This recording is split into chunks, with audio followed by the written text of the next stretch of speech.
now we're going to proceed, last but definitely not least, to our closing keynote that will be held by Professor Joanna Bryson. She is an expert in intelligence, both natural and artificial. She has degrees in social and computer sciences from Chicago, Edinburgh, and MIT.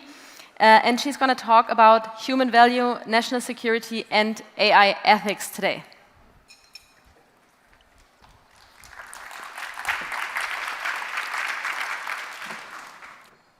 Oh, there's 2 clickers. This is actually a psychology test, right? Okay. All right. So I'm not sure. Maybe I should stall somehow in case anyone's still trying to come out of one of the other talks, but nah, I'll go. So I'm going to talk about this and try to do it in 20 minutes. You may not have expected an AI talk to start with anarchy, but I'm interested in AI ethics. And AI ethics sometimes is associated with decentralization and various other forms of reduction of governance. So this is where I want to start. Oh, and I can see why people were standing over here. Okay. So, right, anarchy is just a society without government. And a lot of people think that the digital will allow us to have this. What is a government? It's something that chooses and enforces policy for some society, ordinarily a state. So a state is basically a nation that's defined by a geographic region. So we have found this really useful. Generally speaking, we have problems that we share with our neighbors, that we have to coordinate with our neighbors. How much are we going to invest in things like clean air, clean water, things like that. So it's actually pretty unlikely that we will ever get rid of governments, right? And whatever people think, oh, governments are going to collapse because AI is changing too fast, climate change is coming. No. Right? We'll have to find some way to coordinate with our neighbors. However, there is something that's truly anarchy, which is, international relations has been called anarchy by people like Wendt. Because the idea is that you have a relatively small number of relatively evenly matched entities that really nobody's on top of them. There's just no way to arrange that, okay? And notice that even this evenness is only sort of enforced by institutions. So we all know that Malta is not as big as China, but they have reasons for therefore collaborating with the EU, right? That's the kind of thing that we do. So again, recognize that order is a public good. It gives us a chance to raise families and build businesses. It's all really useful. And the other thing, the reason I brought this slide up first, is because order includes powerful transnational entities. So right now, we're trying to figure out what is the appropriate way to deal with TikTok and Google and things like that. But we've always had this problem. In fact, the entire purpose of the Westphalian Order, when we set up and said, oh, let's have states that are responsible exclusively for what happens inside of their borders, was because people were worried about the influence that various religions were having, and whether that was in conflict and caused more wars, right? All right, so a lot of people think that cooperation and public goods like order is like completely unnatural, but it's not, okay? So let's get at this. Fundamentally, all of life has 2 problems. One is sustainability and one is fairness, all right? So I'm going to use a very American example here, the pie example. However, because I care about sustainability, I'm not going to talk about how large the pie is. I'm going to talk about how beneficial the pie is, okay? So we're not trying to grow anymore. We're trying to figure out a way to fit into the ecosystem. So the sustainability question is how beneficial can we make the pie? Can we keep it beneficial, right?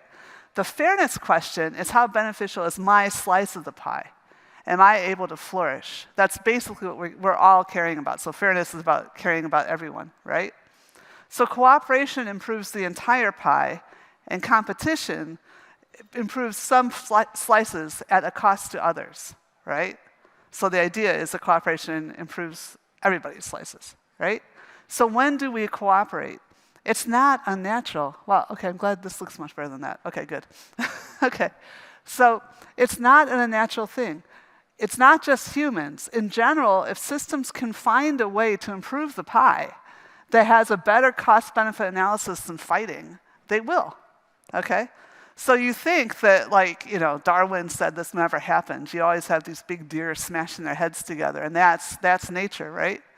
But actually, you're not thinking right about these big deer. Okay, they are smashing their heads together, but they're both full of genes, right? Remember those selfish genes? The vast majority of their genes are the same. They're all deer. They're both deer, right? And that's why they're not actually going to kill each other, right? They're coming up with a solution to this question of who gets the most does, but they're not actually going to try to kill each other, all right? And that same strategy also works even collectively, and I chose hyenas and these charismatic species, but you know that ants are really good at this, right? And bees and things like that. All kinds of species work cooperatively. It's completely natural, all right? And it's because they're sharing a whole lot of replicators. So even if one of those hyenas, they're almost certainly all females in this picture, because females are very aggressive in hyenas too. If one of those gets eaten by the lion, the other three will go on and make sure that those same genes are getting passed on, right? So completely natural. All right, so let's talk about sovereignty a little bit. All right? Whoops, oh, okay, yeah. I hate that, okay, I'm up here. All right, so there's all kinds of things that violate the sovereignty of nations, all right? For example, the climate, right? It's something that no one country has a problem with, right? Do you guys know what this is? What factor might be harming most of the world but benefiting some interesting small parts of it? The GDP. Come on, you guys. I already told you at the beginning. What's the main thing we're worried about? Yeah. All right. Okay. So yeah, some countries might think that it would help them with their strategic advantage if climate change increases, but not too many countries should think that. All right, so did you want to see that? I see people take a picture. There you go. It's from Tech Review in 2019. Okay. All right, sorry about that. Okay, so yeah. So the internet was initially conceived mostly to make sure that governance could perpetuate even if there was a nuclear war. So again, assuming that you're losing, Washington, D.C. gets nuked, can we still have distributed, decentralized communications? That was the original way it was at least funded, right? And we can also think of social media as basically something that we thought was a way to play and sell advertisements. And by the way, this is in response to a talk that came earlier today. It's not true that, that we've suddenly, with the digital era, come to a time when space doesn't matter and distance doesn't matter and content creation is free. These things will never be free. OpenAI is hemorrhaging money, right? And that's part of the reason that Google has been very slow to incorporate this stuff into search. It can't afford to. So again, it's kind of a war of attribution between Microsoft and Google, not attribution, of attrition.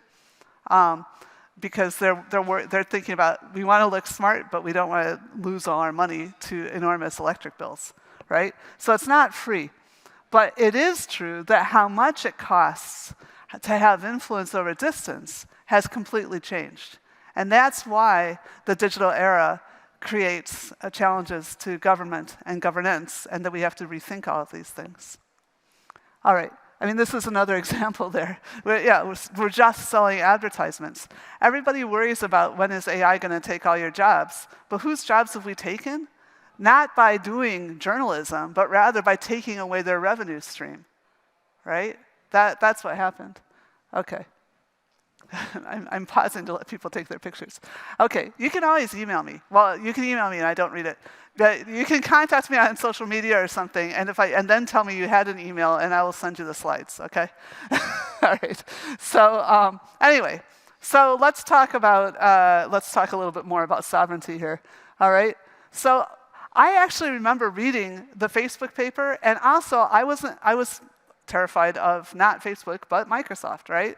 Also, there was some incredible papers out about, you could tell from a Kinect, so this is like a games console, it's sitting on top of the TV, so it sees or it can be used to see whether or not you're looking when a candidate comes on. So you can predict how someone's going to vote. You can also predict divorce, all kinds of things using a Kinect. Okay, so I was terrified about that. I wrote a paper about that in 2014 that came out in 2015 saying democracy is in trouble. But I didn't think it was because of the Facebook. The liking kittens got me too. Okay, I didn't see that coming. But anyway, we can use all kinds of text analysis now, and this has, again, been done with Twitter, too, even short Twitter, to recognize the kinds of personalities that are susceptible to influence, right? So yeah, so if you're sick of Trump and Brexit, who isn't, you can also look at other elections all over the world. This was a really interesting paper that evidenced that people had basically weaponized WhatsApp, which was supposed to be peer-to-peer, but they went through with bots and figured out how to propagate the video, so they basically turned WhatsApp into a broadcast social media type right in advance of and for the 2018 election in Brazil, which of course brought in Bolsonaro. So as I mentioned, what we can do with this is encourage action by individuals with targeted beliefs and personality features, and try to get them to believe that they're in a majority, to feel more activated, or indeed to feel less activated, to feel that like, oh, nobody agrees with me, and so I may as well stay home, or the system is against me, and so why vote for any party, right? So yeah, inaction there, I did say that. Okay. So I really recommend, I think this book is really readable. It may seem really implausible, but I was in the UK at the same time, and I can tell you it's plausible. The world is weird there, and I think Germany is not paying enough attention to what's happening to the UK. I get it, that's their problem, Westphalia and all that, but at the same time, it's our security risk too. I am also a British citizen, but anyway, sitting in Berlin, it is our security risk too. But anyway, it's really interesting, right? Basically, they had been paid by governments like ours to do election interference all over the world for years, right? And it was only when this came home, because they thought they were doing good because they were fighting, bad governments, right? But it was only when this suddenly came home. So what the book documents is that Mercer paid SCL 20 million pounds to help Cruz, but they let Bannon run it, and Bannon decided that he wanted Trump, right? Principal agent problem. Anyway, so, and meanwhile, they did this nice little demo, right, to make sure it all worked with the British, right? Okay, so it's interesting, I've been hearing a lot of talks in the last 2 weeks. I've been at a lot of meetings about the Digital Services Act and about the assault on democracy, some of them, the Chatham Rule, whatever. But people are treating this like a binary. Realize that there's like no countries left in the world that don't do elections.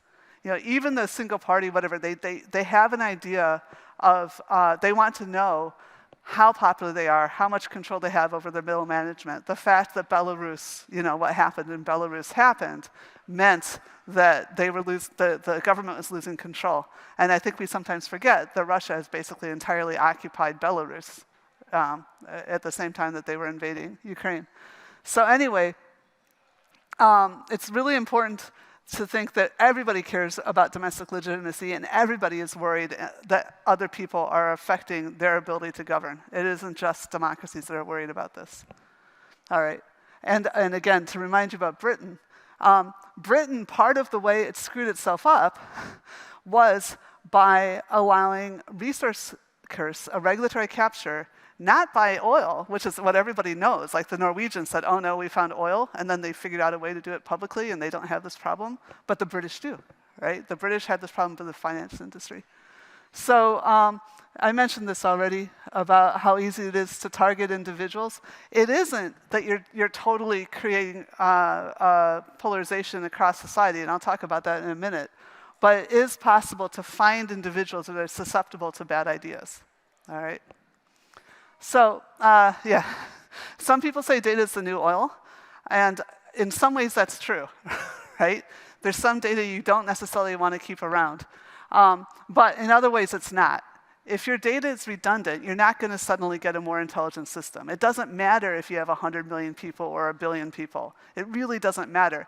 What matters more is how diverse are those people. And if you've got a heavily surveilled society run by autocrats where people are terrified to do anything in public that is different, you're not going to learn much from them at all, right? You're not going to get whistleblowing, you're going to have low quality. This is the kind of problems you have. So remember when people are telling you, give us all the data, we need all the data, the main thing you're enabling is surveillance. And we heard that again earlier today about the rate at which you can now take a snapshot of data, train up your system, and then throw that data away because you could do that again. There's a fire hose out there. So again, depends on your application. I don't want people throwing away my email from the last 3 decades, but that's the kind of thing you should be thinking about. All right, so I will now talk about polarization. I still have some minutes. Excellent. I didn't know if I had time for this. Okay, a lot of people believe social media is causing political polarization, and yet there's more than 500 papers looking for that, and they can't find it. Okay? There is no correlation between how much time you spend on social media and how much you have affective polarization. That is, how much you distrust other people. Okay? There is correlations, as I mentioned, between if you are polarized, you're more likely, for example, to repeat misinformation, right? So there are means that once you are polarized, that you might use it to coordinate your weird identity flag. But it isn't, so it can lead to positions moving apart. But in terms of the feeling of not trusting others, that's not correlated to the amount of time you spend on social media. But it does correlate with inequality. Now, this is American data, but this is a regularity that's been known for 40 years. All right? It doesn't apply in every country, but it applies in most countries. This was actually if you're trying to go and look at Ukraine after 2015 and say which areas fell more easily to Russian influence, it wasn't the areas of the most Russian speakers. It wasn't the areas of the most Russian ethnicities. It was the areas where the factories had failed, and the economy had declined, and the inequality was greatest. Okay? So inequality has changed over time. And what was I going to say about this? Well, oh yeah, I'll just click and find out. So I think that it might be that any distance reducing technology, so reducing the cost of distance, is going to increase more monopolies. Basically more people can go to the best place in town if you can get there faster, right? So we know, like even the horse totally changed how you had to govern in Europe, right? And in the late 19th century, when people innovated the telegraph and rail and canals and actually oil, which is a lot cheaper to ship around than coal, that's when we suddenly got these people with an enormous amount of money, and that's when the US actually started regulating about antitrust, which is called here competition law. They said, we're not sure. I mean, first of all, they'd already been taken over at the beginning of the century. They'd lost the war to their colonial leaders, but the War of 1812. And then they'd had a horrific civil war, and now there were these big challenges to their power, which is people that were getting more power than the government. So they decided, let's figure out a way to stop this. It's called antitrust. I won't go into detail. But after World War II, both Japan and Germany were forced by the Allies to take on this kind of law because it was believed that they had fallen into autocracy because they'd allowed one company to become too large, right? Okay, so this is not published. It's a preprint. But you can see, we don't think it's inequality itself that does it, because incidentally, that linkage between inequality and polarization does not apply in Germany and China. It does in most countries, but that's like 2 exceptions. But what does seem to apply is if you yourself are in a position of economic precarity, or you think your whole government is just going the wrong way, that's when you tend to both increase polarization and decrease trust. So you can see those are a little different. This one is published. Basically, trust is a luxury good. This is our theory, and this is the one that's published. Sorry, should I take time? I'll take a little time. So this is a model, and we started with some. I don't think it's too long. The basic idea is that why would you ever stop working with the outgroup if working with the outgroup gives you a better expected outcome? And we assume that both because there's data showing that having diversity increases productivity, gives you a better expected income for actually working on corporate boards, things like that. So that would be, why would you ever work with the outgroup? And if that's true, why would you not work with the outgroup? Maybe because you're too close to a cliff, like bankruptcy, foreclosure, that you're economically precarious. Then you want to have a predictable income is more important than a possibly higher but more volatile prediction. Does that make sense? Anyway, that's what that paper's showing. I have one other slide that has nothing to do with the previous, but I just want to point it out because people say, oh, we're under assault, and part of the problem is ethnic diversity. At least in Eastern Europe, the larger the minorities are, the less democratic backsliding we've had, okay? So it looks like it's possible that democracy can be saved by the people, by the diversity that saves it, okay? All right, so that was a lot of stuff. Let's talk really quickly about human value. We've heard a lot about generative AI. There are now about 4 papers showing the actual impacts on productivity. This is the only one I actually read yet, so it was the first one that got published. They showed that college-educated writers increased productivity by 40% by using ChatGPT on average. That's a lot, but it's not the game changer. I mean, you all know it would be great if your companies went up 40%. That's great. But it's not this incredible, oh my God, the whole world is changing kind of rate. And I really agree with whoever said this morning that basically this is all going to become invisible. We're just going to get used to and expect having this kind of productivity advantage. The interesting thing is that the inequality between the writers fell, and the way it fell is by the bottom leveling up. And the problem there is that, of course, is a challenge to wages, unless you have a good way of discriminating what's happening there.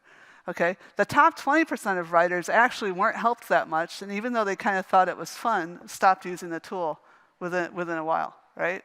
So you're basically helping everybody get up to about 70%. So this is actually pretty normal that you don't lose jobs. So what happens when you get automation is that, there we go. You improve productivity so much that you wind up hiring more of those people. Okay, so there's this famous thing with Jeff Hinton saying we don't need radiologists anymore. And there's now actually more demand for radiologists as well as fewer people going into it because they heard of Jeff Hinton, right?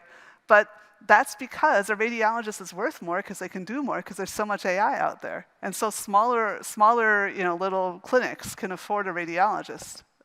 So this doesn't go on forever. If the demand eventually satiates, then the jobs will reduce gradually. But it's not like an overnight revolution.